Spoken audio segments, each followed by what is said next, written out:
Face à des modèles et moi j'arrive, je marche un peu comme un petit canard. Bonsoir Angelina, je suis ravie de t'accueillir chez Paris l'Auvergne. Bonsoir Adélaïde, merci à vous de m'avoir conviée pour cette interview. Et en tout cas, avec grand plaisir. Alors, tu as le titre de deuxième dauphine Miss Curvy France 2021 et également tu prônes un combat, celui du body positivisme. Mais je crois que avant d'en arriver là, tu as eu des expériences un peu douloureuses. C'est ça. En fait, pour vous raconter mon parcours, quand j'étais petite fille et adolescente, je n'avais pas du tout confiance en moi. Ça a été très dur pour moi, étant donné que j'étais assez différente des autres petites filles. J'ai toujours été plus massive, plus grande et plus ronde, et j'étais très complexée, et j'ai aussi subi pas mal de moqueries dans mon enfance, ce qui m'a beaucoup complexée en grandissant, et j'ai énormément perdu confiance en moi. Et en fait, un jour, en devenant un peu plus adulte, Justement, à partir de quand tu as dit stop aux moqueries, stop à toutes ces méchancetés? et ben, en fait, quand j'ai pris un peu en maturité et que je me suis dit, est-ce que c'est la vie que je veux? Est-ce que j'ai envie que ça se passe comme ça pour la suite? Non, en fait, j'avais vraiment envie que les choses changent. Et je me suis dit, il va falloir que tu sortes un peu de ta zone de confort. Je me privais de plein de choses, que ce soit dans ma tenue vestimentaire ou dans mes relations humaines ou dans mes expériences. Et j'ai dit stop, en fait. J'ai vraiment eu un déclic.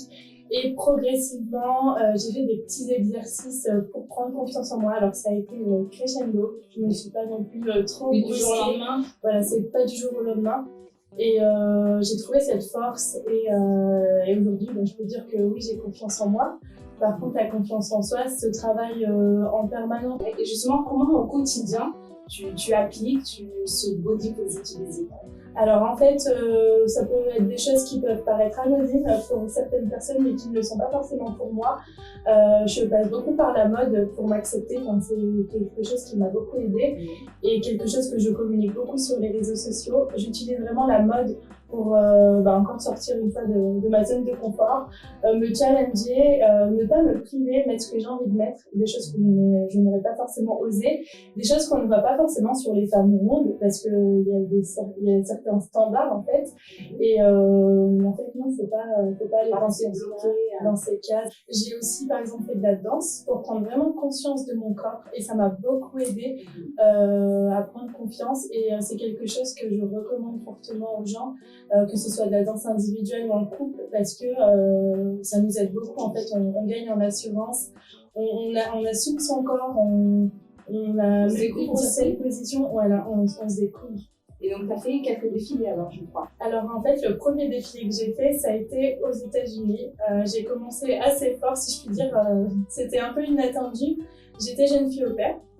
Et donc j'ai passé 7 mois aux États-Unis, et à mon arrivée, j'ai regardé les castings par curiosité. Et je me suis dit, là, t'es aux États-Unis quand même. C'est quand même là où les femmes sont acceptées avec leurs différences, plus qu'en France. Il y a plein de modèles hyper connus mondialement qui viennent des États-Unis. Et je me suis dit, fonce en fait, essaie. Mais j'avais pas forcément d'attente derrière ça. Ouais. Je me suis dit, tente, après tout. Oui, tu ne perds rien, quoi. C'est ça. Et donc, je tape sur Google casting grande taille, et je vois une annonce pour la Fashion Week. Bon, le truc un peu gros, je me dis, bon, tente, essaie. Je suis pas sûre d'avoir de réponse. Et donc, je m'inscris. Ils me recontactent pour passer l'audition, donc j'y vais. Wow, quelle surprise! Quelle surprise, ouais, c'est ça. Alors j'étais la seule française en plus, je parlais pas très bien anglais, donc c'était assez marrant quand même. J'imagine. Ouais, c'est vrai que c'était un peu comique, mais voilà, donc j'ai dû défiler devant une caméra, m'exprimer, me présenter, donc je ne savais pas du tout défiler. Donc je me suis dit, là, je suis face à des modèles, et moi j'arrive, je marche un peu comme un petit canard. Mais bon, j'ai tenté, et j'ai attendu quelques jours, et j'ai eu une réponse positive. Alors là, c'était vraiment le choc, mais je n'étais pas du tout prête. En fait, je me suis dit, comment ça, moi, qui en plus ne sais pas défiler, j'étais retenue pour faire la Fashion Week. Enfin, c'est un événement mondial. Et après, Miss Curvy? Alors, mon retour en France, j'avais hésité à m'inscrire à Miss Curvy parce que j'avais envie de faire passer certains messages. Mais je me sentais pas prête à m'exposer en termes de visibilité et tout. Je me suis dit, bon, c'est quand même.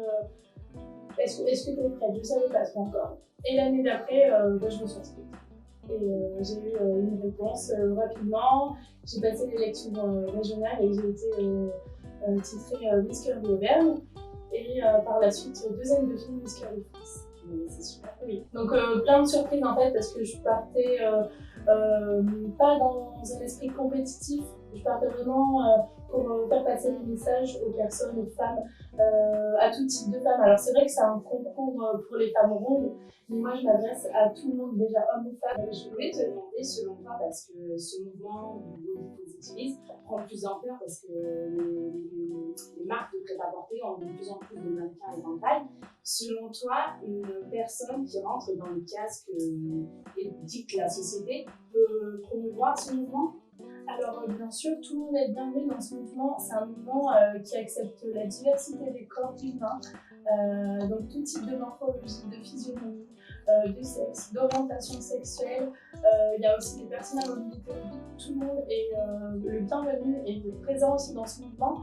Tout à l'heure, vous m'avez parlé de défilé. En fait, avec ce mouvement body positive, donc, je fais partie d'un mouvement qui s'appelle The All Size Catwalk. Et en fait, il y a souvent des happenings, c'est des défilés assez sauvages dans Paris. Enfin, quand on dit sauvage, c'est que c'est pas annoncé en fait. Donc voilà, c'est très bien organisé, mais c'est un peu la surprise. On débarque place du Trocadéro par exemple, il y a plein de modèles en lingerie, certaines sont habillées parfois, et on est là et on montre justement la beauté des corps, cette diversité. C'est un mouvement très fort, très bienveillant.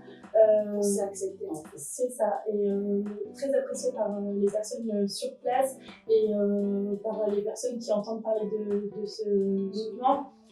C'est quand même un événement qui est connu mondialement. En fait, quand il y a des happenings comme ça, il y a des articles dans le monde entier. Donc, pour vous dire l'impact qu'il y a, et l'organisatrice c'est Georgia Stein, une femme que j'admire beaucoup et qui est vraiment justement, il y a des personnes comme ça qui t'inspirent au quotidien. Alors en fait, pour moi, en gros, une héroïne ou quelque chose comme ça, pour moi, c'est vraiment les héroïnes de tous les jours en fait. C'est pas vraiment une personne, toutes ces mamans, toutes ces femmes fortes, indépendantes qui ont eu des parcours difficiles mais qui s'en sortent, qui se battent. Moi, ça m'inspire beaucoup. Et ça me donne la force d'avancer. Aussi, toutes ces femmes comme moi un petit peu qui sont hors normes, qui ne sont pas dans les standards de la société, mais qui s'assument et qui prennent ces messages, moi ça m'inspire, ça me donne de la force. Et j'ai aussi envie de le faire.